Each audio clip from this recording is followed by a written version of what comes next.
18h15, 19h, le dimanche, l'essentiel du sport. C'est Zone Mixte sur Rhône FM. En football, le FC Sion a concédé le nul hier soir contre Vaduz à Tourbillon. Pour en parler, Yves Desbonheur et Yves Bourdin seront avec nous dans cette première partie. On profitera également de la présence d'Yves Desbonheur pour parler quelques minutes de son rôle au sein de l'AVF, l'association valaisanne de football, ainsi que celui auprès des juniors du FC Sion. En basketball, la saison est terminée pour le BBC Troyes-Torrents. Katia Clément, assistante coach de cette équipe, sera en notre compagnie pour revenir sur l'année écoulée. Et place donc au football samedi à Tourbillon. Le FC Sion a fait match nul de partout à Vaduz, seulement 4 jours après avoir concédé le nul contre Xamax. Et pour débriefer ces deux rencontres, je suis en compagnie de nos consultants Yves Desbonheur et Yves Bourdin. Messieurs, bonsoir. Salut Johan et bonsoir à tous.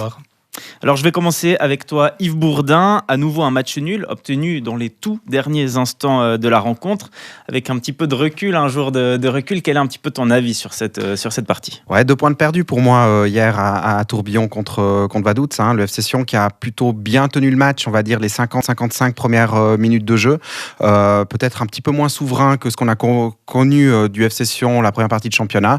Et puis derrière, les joueurs s'effondrent à partir de la 60e.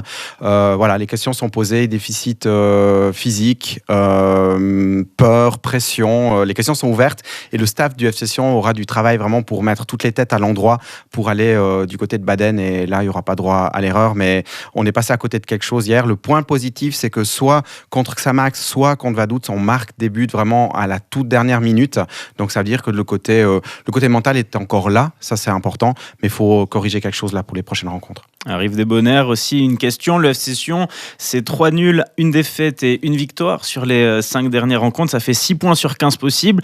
C'est certainement la plus mauvaise passe des Valaisans cette saison. Est-ce qu'il faut commencer à s'inquiéter ou pas ? Alors, on peut toujours s'inquiéter, non, ça c'est clair, parce que si je regardais un petit peu les résultats, avant le match contre IB, il y a 6 matchs, 18 points. Après le match contre IB, il y a 6 matchs, 9 points. Et il y a cette fameuse Coupe Suisse qui est intervenue entre deux. Le Valais est tellement amoureux de la Coupe Suisse que finalement, j'ai une impression que ça agit un petit peu sur tout le monde, y compris peut-être l'équipe et le staff. En tout cas, à l'époque où je jouais, Alain Ballet, Pierre-Marie Pitié m'avaient mis en garde en me disant si on se qualifie pour la finale, en championnat, il va falloir quand même assurer parce qu'on a peut-être inconsciemment, peut-être une forme de relâchement. Alors j'espère pas que c'est le cas parce que Sion doit vraiment essayer de garder cette première place jusqu'au bout. Elle est importante pour le club, bien sûr.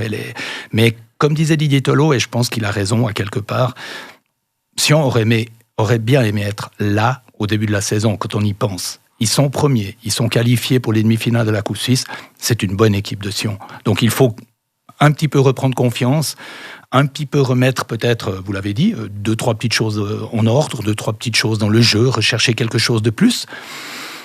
Et puis continuer d'avancer, parce que pour l'instant, Sion fait un bon championnat et fait une magnifique course en Coupe Suisse.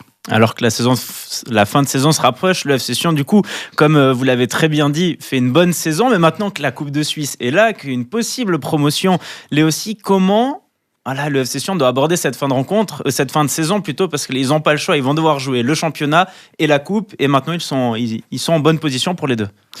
Pour moi, l'objectif doit rester la promotion, ça c'est sûr. Mais après, il ne faut pas laisser de côté non plus la coupe, mais dans les têtes, le staff doit vraiment mettre dans la tête des joueurs que la promotion est vraiment la priorité absolue du club, c'est certain. Mais je rejoins Yves Desbonheur, effectivement, pour l'avoir vécu, cette coupe ou ces coupes en tant que supporter, on en parle des semaines à l'avance. Donc j'ose imaginer que du côté du staff et des joueurs, clairement, ça fait partie des esprits de tout le monde. Et encore une fois, ça sera le travail psychologique de Didier Tolo en tant que meneur d'hommes. On sait qu'il a vraiment des qualités. Il va devoir orienter vraiment ses joueurs sur le championnat. Et là, on va à Baden, on reçoit Nyon. C'est 6 points obligatoires parce que Thun carbure mieux que Sion. Et Thun pointe virtuellement à 1 point du FC Sion. Et derrière, on va à Thun et on reçoit Lugano pour la demi-finale de coupe. Il faudra jouer tous les matchs à fond, mais pour moi, priorité au championnat. Alors ça passe par quoi pour gérer cette pression ? Vous l'avez dit avant, quand il y a cette qualification pour la coupe, ça joue dans les têtes. Mais maintenant qu'on est dans cette situation, que doit faire le FC Sion pour gérer ses émotions ? Alors là, c'est un travail de staff, c'est un travail d'entraîneur, c'est clair. Mais je pense que si on joue tous les matchs à fond, je ne pense pas qu'aujourd'hui, il y ait quoi que ce soit qui se passe. Il y a simplement peut-être dans les têtes un petit quelque chose qui donne de moins parce qu'on a envie d'aller. Il y a cette demi-finale de Coupe Suisse, il y a Lugano qui va venir. Ouh là là, ça c'est important, Lugano. Il y a déjà des gens, paraît-il, qui ont réservé des bus pour aller à Berne. Alors, vous imaginez les joueurs ce qu'ils doivent entendre à quelque part, c'est pas simple. Et je vous assure, quand Alain Ballet et Pierre-Marie Pittier me parlaient de ça, je disais ouh là là, c'est pas possible ça. Et pourtant, c'était ça. Ça prenait une telle importance. Mais vous avez raison. Sion doit se centrer aujourd'hui sur les matchs de championnat qu'ils ont, c'est-à-dire ces 2 matchs importants, Baden puis Nyon. Baden et Nyon. Ces 2 matchs qui sont très importants, puis ensuite faire le passage dans cette demi-finale de Coupe Suisse. Il y a vraiment un focus à mettre sur ces 2 matchs. Mais je pense, quand on connaît Didier Tolo, qu'il n'y a pas de problème, il le met.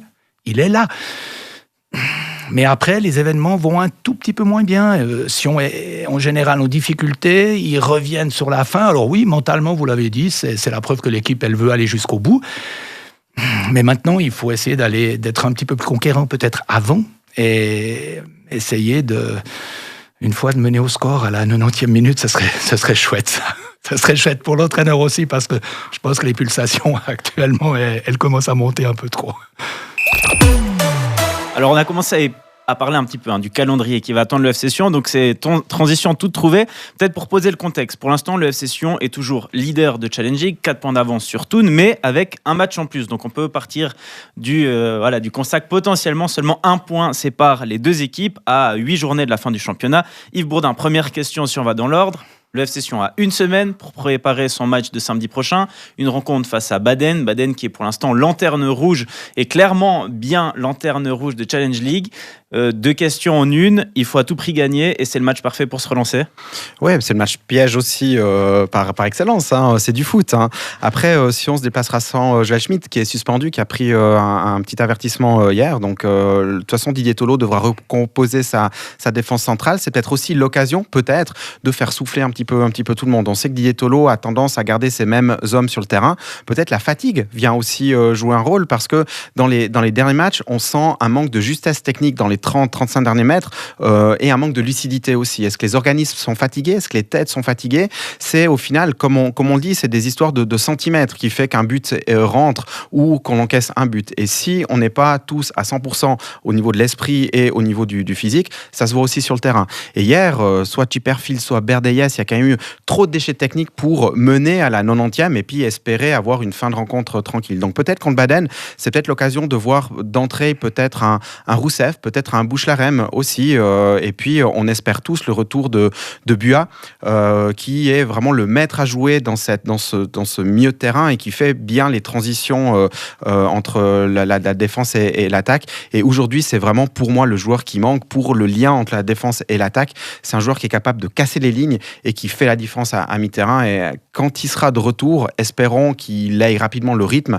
Et d'après moi, le milieu de terrain devrait un petit peu mieux tourner aussi.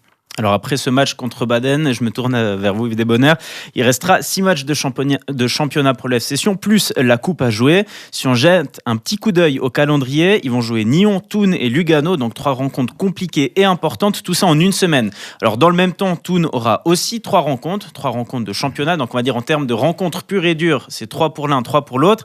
Maintenant en termes d'implication émotionnelle, quand on a une semaine importante où on joue un derby, on joue le deuxième qui vous a battu 2 fois dans la saison, et une place en finale de coupe, comment on gère tout ça? Vous avez 4 heures. Voilà, je vous fais une rédac et puis c'est bon. Non, moi j'aimerais juste d'abord vous dire, il faut être positif. Sion a 4 points d'avance, pas 1, 4. C'est le foot, Thun doit aller le gagner ce match. Et eux aussi vont avoir une petite pression actuellement parce qu'ils sont revenus, ils sont un petit peu serrés.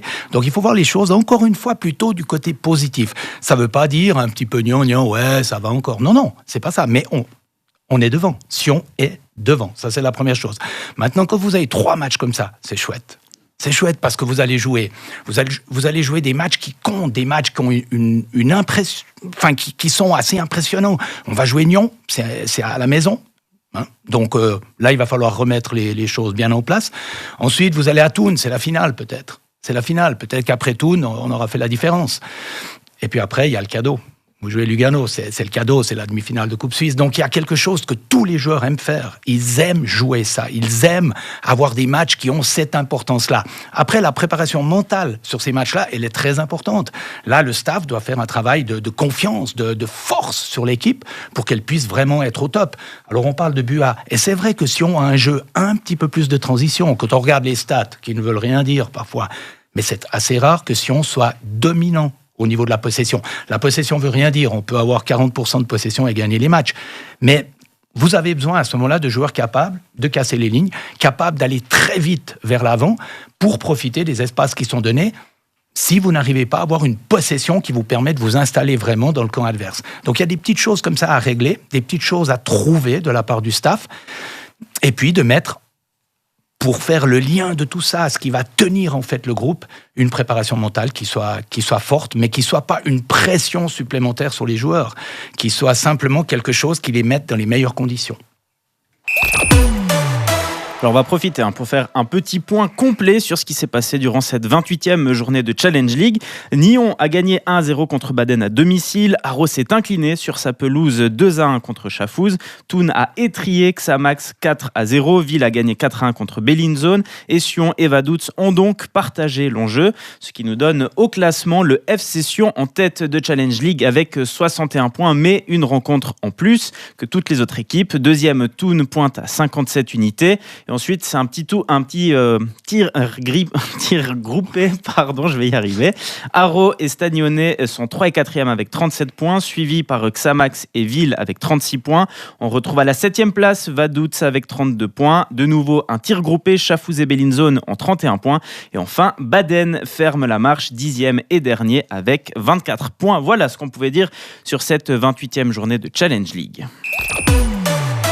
Et on va encore profiter de votre présence, Yves Desbonneurs, pour évoquer un petit peu les autres rôles que vous avez dans le football. Vous travaillez dans le cadre de l'AVF, l'association valaisanne de football, pour le Foot Eco. Vous travaillez aussi auprès des juniors du FC Sion. Voilà, pour mettre un peu de clarté, concrètement, qu'est-ce que vous faites dans le football ? Oui. Alors, on va dire, en fait, je travaille avec les entraîneurs qui travaillent dans la préformation. La préformation, c'est...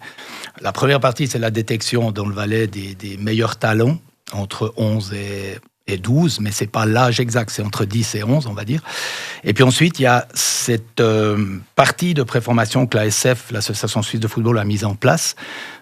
C'est Foot Eco, c'est les FE12, FE13, FE14. Et ça, c'est géré par l'Association valaisanne de football. Et c'est là qu'est en fait mon cadre principal de ce Foot Eco doivent sortir les futurs joueurs pour les M15, M17, M16, M17, M19 du FC Sion. Donc c'est en fait là qu'il y a une relation entre l'Association valaisanne de football et le FC Sion. Et comment alors vous êtes arrivé là-dedans ? Écoutez, j'ai travaillé 25 ans à l'Association suisse de football. Les dernières années, j'étais un des responsables de Foot Eco avec mes collègues. On est 5, 6 ou 7. C'est une entité qu'on appelle vraiment la préformation, ce qu'on met en place avant. Vieux comme je suis, ça veut dire que j'étais à la retraite. Et là, le directeur du football en Valais, c'est Pablo Iglesias. On se connaît depuis très longtemps. Il m'a demandé de voir si je pouvais faire quelque chose là. Je me suis dit, dans Foot Eco, c'est vraiment quelque chose d'intéressant. C'est quelque chose qui me passionne. Vous avez des enfants qui ont 11, 12, 13, 14 ans, qui ont une banane quand ils viennent au foot, qui ont les yeux qui brillent encore un peu. On n'est pas encore dans le monde de la formation, des M19, des M21, où là, on est en fin de formation. On est presque dans la post-formation. Là, les gamins, ils sont là, ils aiment le foot, ils ont envie de jouer le foot. Et donc, je me suis dit, ouais, ok, c'est parti pour une année. Peut-être une deuxième, mais il y a l'âge qui se fait quand même gentiment sentir. Il y a bientôt 68, 69, 70. Donc je me dis, il va quand même falloir à un moment donné prendre un temps pour respirer. Mais pour l'instant, c'est quelque chose qui me passionne encore, c'est quelque chose que j'aime donner, que j'ai envie de donner. J'essaye de proposer. Après, l'idée n'est pas d'imposer, mais vraiment de proposer des choses. Et il y a des entraîneurs qui sont magnifiques en Valais, qui suivent, qui sont derrière, qui essayent de faire. Et voilà, c'est quelque chose qui me plaît. Alors, quel est justement ce que vous aimez faire avec les juniors, si on peut dire ça ? C'est vrai que vous avez beaucoup d'expérience et là, vous travaillez beaucoup justement avec la jeunesse. Quelle est l'importance pour vous de vraiment accompagner cette jeunesse-là ? Alors, vous savez, ce qui est important, c'est le joueur. l'équipe en Foot Eco 12, Foot Eco 13, elle n'est pas capitale. Le joueur, il est très très important parce que c'est lui qu'on doit faire progresser. Si les joueurs progressent naturellement, l'équipe, elle sera naturellement bonne sans artifice technique ou quoi que ce soit. Et au travers du joueur, on doit faire progresser l'entraîneur, travailler avec lui, le soutenir, l'aider, essayer de lui donner de la matière, essayer de lui donner des planifications, enfin bref, être avec lui. Et puis, pour l'année prochaine, par exemple, de ma part, ce sera beaucoup plus sur le terrain. Ça veut dire, là, c'était une mise en place pendant une année, et puis après, c'est d'être sur le terrain avec les entraîneurs, non pas pour leur dire non, ça va pas, mais pour être avec eux, avec les joueurs, et puis essayer de faire avancer et de donner une forme. Alors là, c'est très ambitieux, mais une forme d'unité au Valais. Voilà. Ce qu'on pourrait faire à Viège ou à Naters, bien, on le fait aussi à Montaix ou à Martigny, et on a une sorte d'unité de la préformation en Valais. C'est quelque chose qui me tenait beaucoup à cœur, parce que le Valais est quelque chose de fort, mais vous êtes haut-valaisan, vous êtes bas-valaisan, vous êtes du Valais central, il y a quand même des différences assez importantes dans la manière de voir les choses. Et là, l'idée, c'était d'avoir une sorte de ligne qui se construit petit à petit. J'ai l'impression que ça vient un petit peu, je sais pas, j'espère, et j'espère que les entraîneurs sont d'accord avec ça. Mais en tout cas, j'ai trouvé des gens magnifiques qui parlent, qui échangent, et c'est quelque chose que je trouve chouette pour moi. En fait, c'est moi le principal bénéficiaire de tout ça, parce que je peux y vivre un peu de ma passion. Et puis, j'essaye d'échanger avec eux. Et puis voilà, après, ils prennent un peu, ils prennent beaucoup, ils prennent pas. Chacun doit avoir sa fibre à un moment donné pour donner aux enfants. Mais si on a une ligne, c'est plus facile d'y mettre sa fibre. Alors, vous parlez beaucoup de passion, d'engagement. Comment on garde justement cette flamme après autant d'années ? Parce qu'il y a des enfants. Parce qu'il y a simplement des enfants qui ont les yeux qui brillent, à quelque part. Vous savez, j'ai fait 24 ans, 22 ans, instituteur, allez, je ne vais pas abréger aujourd'hui, instituteur, 25 ans à l'Association suisse de football avec des moins de 15, des moins de 16, des moins de 17, mais jamais plus haut, donc des jeunes qui sont encore en scolarité quasiment. Et en fait, c'est ça qui me guide à quelque part, c'est d'avoir cette possibilité d'essayer de donner. Mais vous savez, des jours, je me dis aussi que est-ce que j'ai fait juste, est-ce que j'ai fait faux, et on se trompe. Par exemple, dans les sélections nationales, il y a des joueurs que je n'ai pas pris, puis aujourd'hui, ils font une carrière professionnelle. Ça veut dire tous les entraîneurs du Valais là, ont le droit de se tromper, parce que c'est compliqué de dire celui-là va réussir. Celui-là, il a un petit quelque chose de plus. Mais j'ai connu des joueurs qui sont partis à la fin des sélections au M16, M17, à Manchester City, à Manchester United, à l'Atlético Madrid. C'était extraordinaire pour eux. Et je me disais, waouh, fantastique. Mais ils n'ont pas vraiment réussi. Un joueur qui est parti à Manchester City, malheureusement, il a été blessé aussi, il n'a pas eu de chance, mais il n'a pas vraiment réussi. Un autre qui était parti à Manchester United fait aujourd'hui un peu les beaux jours de Winterthur, Nishan Burkhardt. Donc vous voyez, et il y a un joueur, Dan Endoy, que je trouvais intéressant, mais il me semblait qu'il manquait quelque chose, mais je ne l'ai pas pris. Et aujourd'hui, il joue en équipe nationale. Donc c'est ça. Quand vous êtes là-dedans, vous êtes toujours un peu dans le doute. Ça veut dire vous faites des choses, mais vous vous dites toujours, mais est-ce que il manque un truc ? Ou alors non, c'est bien. Et il faut toujours douter. Il faut toujours se dire, peut-être, ou je change quelque chose, ou je fais différemment. Voilà. Et peut-être, alors une dernière question, vous avez dit, l'année qui va venir, ce sera plus sur le terrain. Qu'est-ce que vous avez en tête ? À quoi ça va ressembler ? Aller sur le terrain avec les entraîneurs. Ça veut dire participer aux entraînements, essayer d'amener des fois un petit truc de plus que j'ai, Dieu merci, acquis un peu par l'expérience des sélections nationales avec l'Association suisse de football, et puis essayer de donner ce petit truc de plus. Les entraîneurs donnent énormément, mais des fois, eux, ils travaillent toute la journée. C'est des gens, il faut bien qu'on se mette dans la tête que c'est des gens qui viennent pas là pour gagner beaucoup d'argent. Ils travaillent, ils sont quasiment à 100% dans leur job, à 100% la plupart du temps. Ils viennent le soir, ils donnent un entraînement, ils s'occupent d'enfants qui ont quand même un talent, donc ils doivent leur donner quelque chose. Et mon idée, c'est d'être encore un peu plus sur le terrain. J'y vais maintenant déjà un peu, mais un peu plus encore sur le terrain pour amener un petit truc peut-être que eux n'ont pas eu le temps de préparer ou pas eu le temps de voir, c'est tout. Mais en tout cas pas pour changer et leur dire non, ça c'est nul. Non, les entraîneurs travaillent bien, mais on peut leur amener toujours quelque chose, comme certains entraîneurs m'ont amené quelque chose de plus. Parfait. Merci beaucoup Yves Desbonheur d'avoir été avec nous ce dimanche. Merci aussi Yves Bourdin d'avoir parlé du FC Sion avec nous. On se retrouve dans quelques instants pour parler de basketball en compagnie de la coach assistante du BBC Troyes-Torrents, Katia Clément. Et on ouvre notre page basketball. Et pour évoquer la saison du BBC Troyes-Torrents, j'ai le plaisir d'accueillir Katia Clément. En quelques mots, vous avez joué 17 saisons au plus haut niveau, en passant entre autres par Neuchâtel, Sierre, Hélios ou encore le BBC Troyes-Torrents, équipe pour laquelle vous êtes aujourd'hui l'assistante coach. Déjà, bonjour. Bonsoir. Oui, bonsoir, c'est vrai, on est le soir. Et du coup, je vais commencer. Cette année 2023-2024, il y a eu un certain nombre de choses pour vous, pour votre équipe, avec pour dernier événement en date, la défaite hier soir 78-61 en finale de la Coupe de Suisse contre Elfic Fribourg. Si on commence par revenir sur cette rencontre, voilà, avec un petit jour pour digérer, quel est votre sentiment ? Bon, déjà, il y a un peu de déception parce que je pense que cette année, Fribourg est plus prenable. Et puis, par moments, on manque de concentration et on leur laisse trop d'espace. Donc, un peu de déception, mais en même temps, très fier du parcours qu'on a eu toute la saison. Alors, vous dites un Elfic Fribourg un peu plus prenable. Ils en sont à 15 titres consécutifs. Donc, voilà, c'est assez compliqué pour vous. Au terme d'un match comme ça, vous dites quoi ? On retient la bonne performance. On se dit, il y avait moyen d'aller chercher la victoire. On se dit, 15 titres consécutifs, on sait que c'est compliqué, donc on a déjà réalisé quelque chose de grand. Je suis une méga compétitrice, donc je te dirais que je suis hyper déçue parce que je pense que les filles méritaient mieux, le club méritait mieux, mais après, il y a aussi la réalité, et la réalité, c'est qu'en face, on a une vraie équipe qui joue la Coupe d'Europe, qui a plus l'habitude des grands rendez-vous, et du coup, dans des moments comme ça fait une différence, c'est sûr. Alors cette saison, vous jouez 2 finales, la demi-finale des playoffs. Déjà, avant de rentrer encore un peu plus dans les détails, quel est le bilan un petit peu que vous tirez de cette année ? C'est un bilan hyper positif. On a fait mieux que l'année dernière. On a fait 2 finales de plus que l'année dernière. Et puis on s'arrête, ça a un petit goût amer parce qu'on perd de 1 point dans la dernière seconde du 3e match. Donc oui, c'est une super saison avec 3 finales auraient été parfait, et puis une gagnée encore plus.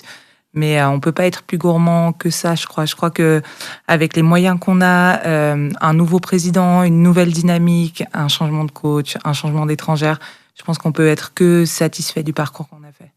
Alors, vous aviez eu la finale de SBL Cup déjà contre Elfic. Vous aviez aussi perdu.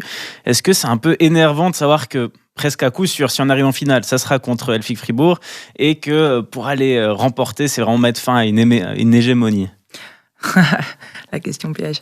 Non, mais je pense que le but est d'être en finale et puis après, c'est que une opportunité de gagner. Parce que Fribourg, oui, elles sont au-dessus, elles ont un budget au-dessus, ça c'est la réalité. Mais après, sur un match, il y a toujours tout qui est faisable, surtout sur du basket où on sait que ça peut basculer très vite en fonction de l'adresse, en fonction du jour.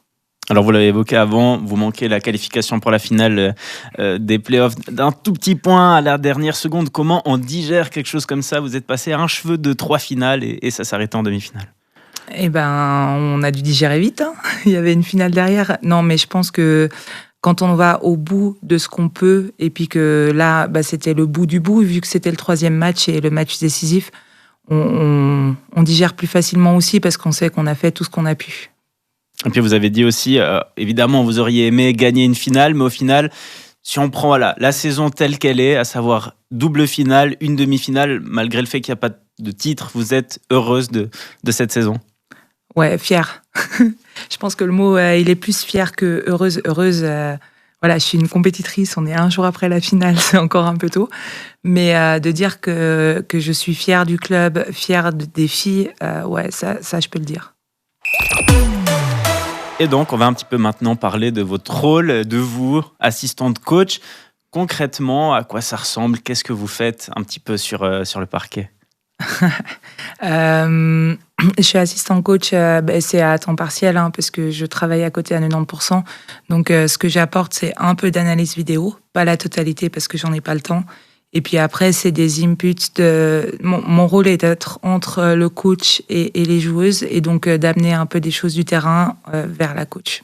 Et qu'est-ce qui vous plaît dans ce rôle-là ?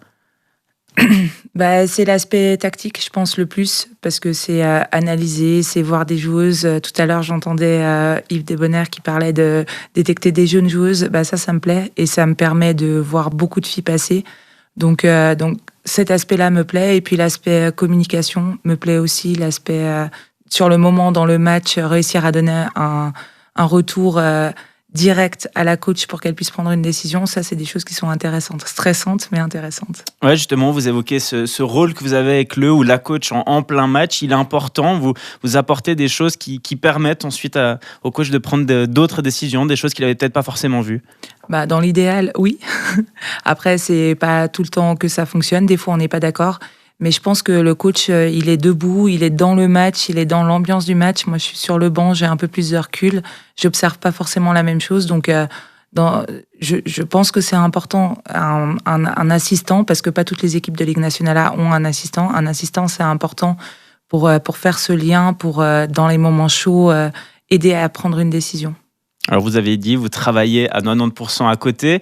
Est-ce que ce rôle que vous avez aujourd'hui, quand vous pensez un petit peu à l'avenir, vous aimeriez venir peut-être assistante à temps plein ou peut-être devenir même coach, ou ça vous plaît comme ça? Non, assistante, ce sera toujours à temps partiel, c'est sûr. Par contre, pourquoi pas un jour coacher, mais pour l'instant, c'est de loin pas l'objectif et c'est un investissement qui est encore différent, qui impliquerait que je diminue mon temps de travail.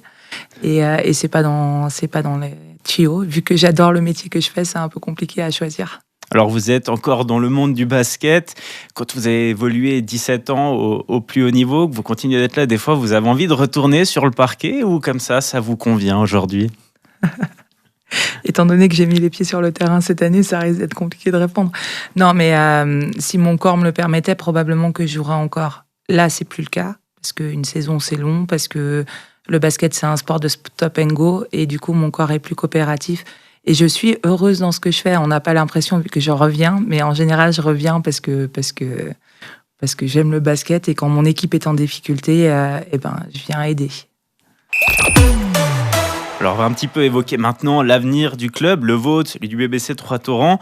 Donc, vous l'avez dit, une saison qui s'est bien déroulée avec des objectifs qui ont été encore mieux réalisés que l'année dernière, 2 finales. Après une saison comme ça, alors qu'est-ce qu'on veut aller chercher quand on pense à l'année prochaine? On veut aller chercher encore mieux. On veut aller chercher un titre. Après, on sait que c'est compliqué. Construire une équipe, c'est compliqué. Mais là, dans l'immédiat, ce qu'on souhaite, c'est trouver un coach, vu que Alexandra Arena n'a pas été reconduit, et puis de construire l'équipe autour de la coach et autour de des filles restantes, parce qu'il y a des filles qui vont rester. Alors, vous l'avez dit, il y a Alexandra Arena qui arrive en courte saison. Il y a eu pas mal de changements. Vous l'avez évoqué avant. Elle arrive en courte saison. Elle a fini hier sa dernière partie. Elle s'en est allée. Est-ce que vous avez déjà des pistes un petit peu pour venir, ou c'est maintenant que le chantier commence pour essayer de trouver ça ou son remplaçant? Alors, l'avantage quand on fait des résultats, c'est qu'il y a des gens qui te frappent à la porte. Donc, il y a des dossiers qui sont auprès du président, parce que c'est au comité de prendre des décisions. Mais l'avantage des résultats qu'on a fait, c'est qu'il y a des gens qui ont envie de venir. Donc, on n'a pas encore entamé de démarche. La saison s'est terminée hier. Mais par contre, oui, il y a des dossiers. Oui, il y a des gens qu'on a déjà entendus. Et puis, ça va continuer. Alors, vous êtes assistante coach. Est-ce que c'est important pour vous d'avoir ce feeling avec le coach principal pour pouvoir rester, pour pouvoir avoir une bonne dynamique, continuer à faire votre travail sur le parquet? Je pense que c'est pour le coach qui arrive, ce qui est important, d'avoir un bon feeling avec l'assistant, plus que l'inverse. Après, je suis une clubiste, je suis là depuis 10 ans maintenant, à Troyes-Torrents, donc les gens qui arrivent doivent faire avec moi, ce qui n'est pas toujours forcément évident pour eux. Mais ça, collaborer, rencontrer des gens, c'est quelque chose d'intéressant pour le club et pour moi, et ça doit devenir une force. Alors, c'est pas tous les jours facile, mais on essaye. Alors, vous dites 10 ans que vous êtes dans ce club. Comment vous voyez l'avenir, ces prochaines années? Je vois un avenir compliqué. On a des équipes U14 et U16 qui sont bien. Mais là, je lance un appel à toutes les jeunes filles du Valais. Venez au basket, intéressez-vous, parce qu'on va avoir besoin de vous.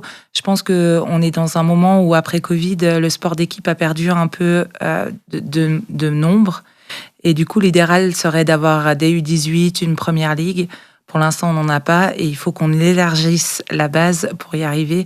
Et c'est là aussi où c'est important de développer la formation, de développer les interactions avec les écoles pour qu'on ait des jeunes filles qui s'intéressent au basket. Alors vous disiez avant, il y a eu passablement de changements. Là, j'imagine ce que vous voudriez, c'est un peu plus de stabilité, mais avec ce que vous dites, ça n'a pas l'air d'en prendre forcément la direction. Pour l'instant, on verra, parce que finalement, le contingent en lui-même n'a pas changé. On a des étrangères qui ont changé, mais c'est pas des gens du coin. L'avenir immédiat me fait pas peur, mais par contre, l'avenir à plus long terme, un peu plus. Mais par contre, il y a des filles qui se sont pré-engagées à voir qui est le coach et si elles ont envie de continuer. Mais il y a des filles qui se sont pré-engagées et puis on a déjà des discussions avec des jeunes qu'on aimerait intégrer. Je pense que l'avenir immédiat n'est pas en danger et puis qu'on doit continuer dans cette stabilité. Enfin, moi, ça fait 10 ans que je suis là. Nadia, ça fait je sais pas combien de saisons qu'elle est là, mais je pense en tout cas 5. Je pense qu'il y a une stabilité. Mais pour être pérenne, c'est un travail de tous les jours. Et peut-être le mot de la fin, qu'est-ce qu'on peut vous souhaiter ? Un bon été, on va commencer par ça. Et puis une bonne prochaine saison, parce que je compte être là la prochaine saison. Parfait, merci beaucoup Katia Clément d'avoir été en notre compagnie en ce dimanche soir. Bonne fin de soirée. Merci, à vous aussi. Et c'est sur ces mots que s'achève cette émission. Merci à Malena qui s'occupe de la technique et du bon déroulement de l'émission. Merci bien évidemment à vous de nous avoir écoutés en ce dimanche soir sur Rhône FM. Bonne fin de week-end et à très vite. Ciao, ciao. 18h15, 19h, le dimanche, l'essentiel du sport. C'est Zone Mixte sur Rhône FM.